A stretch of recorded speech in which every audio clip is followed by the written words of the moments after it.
Hi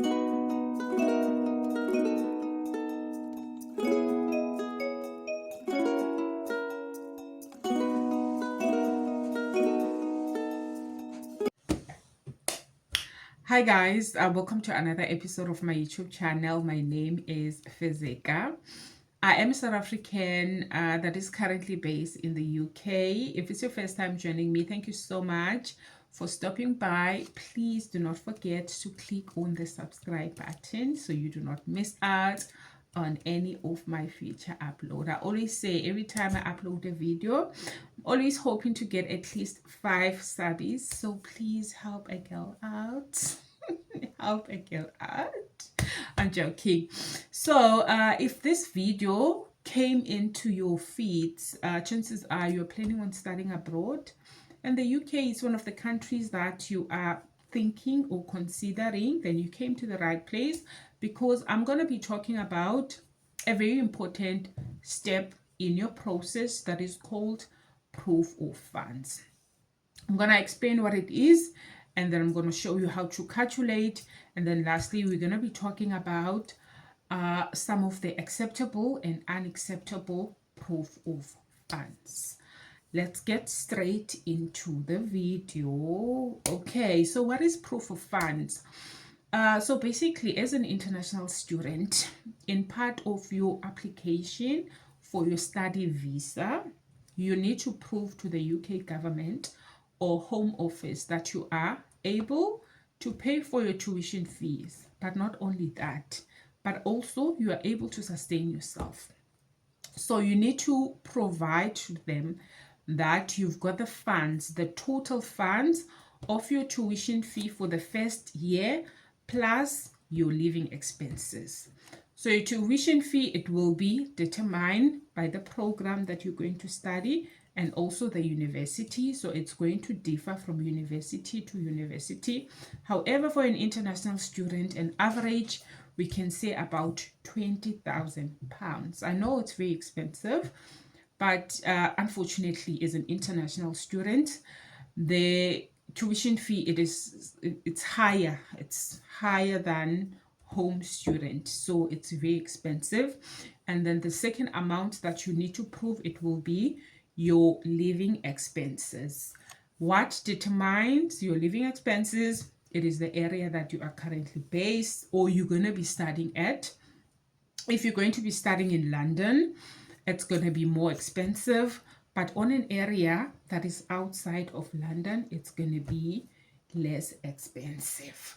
So let's look at the living expenses for London.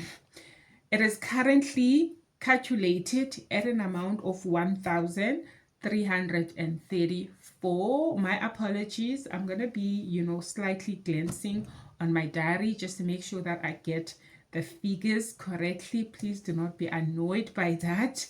I apologize.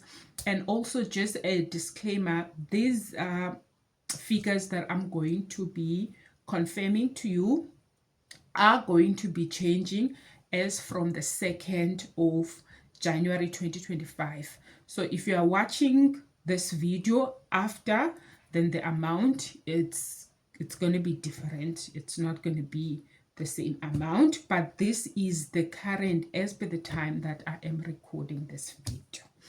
Okay, so London, 1,334 times 9. Total, £12,006. Area outside of London, £1,023 times 9. Total, 9th of London, £1,023. Total, £9,207, because it's calculated over a period of 9 months, and that is your living expenses. Then it's going to be including your tuition fee to make up your proof of funds. Okay, so this amount, it has to be in your bank account for at least 28 days prior to your application. So you need to make sure it is sitting in your bank account for 29 days before you apply for your student visa.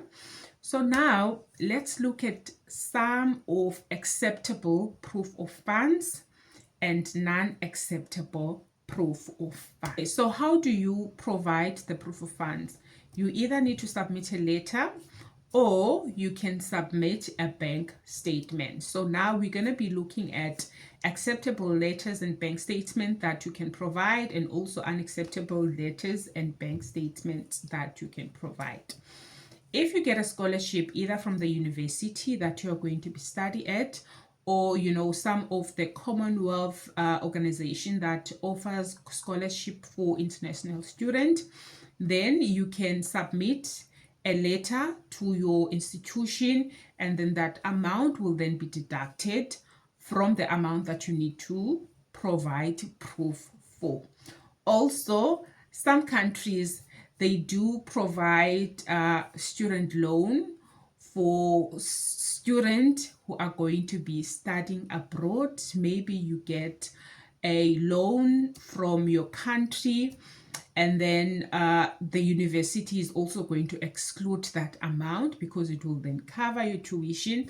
Then you don't need to provide proof of funds for that. And then the rest, the remainder, you will then either need to provide a bank statement, or it can be your parents' bank statement. So what are the acceptable bank statement? It will be either your savings or your checking account, or it can be your parents' savings or checking account. As far as I know, your spouse bank statement, friends, family members bank statement are not acceptable. But what you can do, or what I advise people to do, you can ask your parent or whoever is going to be, your friend or family member who's going to be assisting you, to transfer the money into your own personal bank account. But the money, it needs to be in your personal bank account for at least 28 days before you apply for your student visa. So now let's talk about some of the non-acceptable proof of funds. The money is sitting in your pension account, the money is sitting in your investment, money is sitting in your cryptocurrency account, or if it's sitting in a bank account that is not regulated by a well-known regulatory board, then that statement, it's not going to be acceptable. I also advise, if the money is sitting in your investment, rather transfer the money into your personal bank account and then leave it there for 28 days before you apply for your student visa. So I hope this video was very informative. If there's something that you feel I've left behind, please do not forget to comment on comment section below, and also let me know if this video was very helpful for you. Thank you so much for staying this far. I hope you subscribe. See you on my next upload.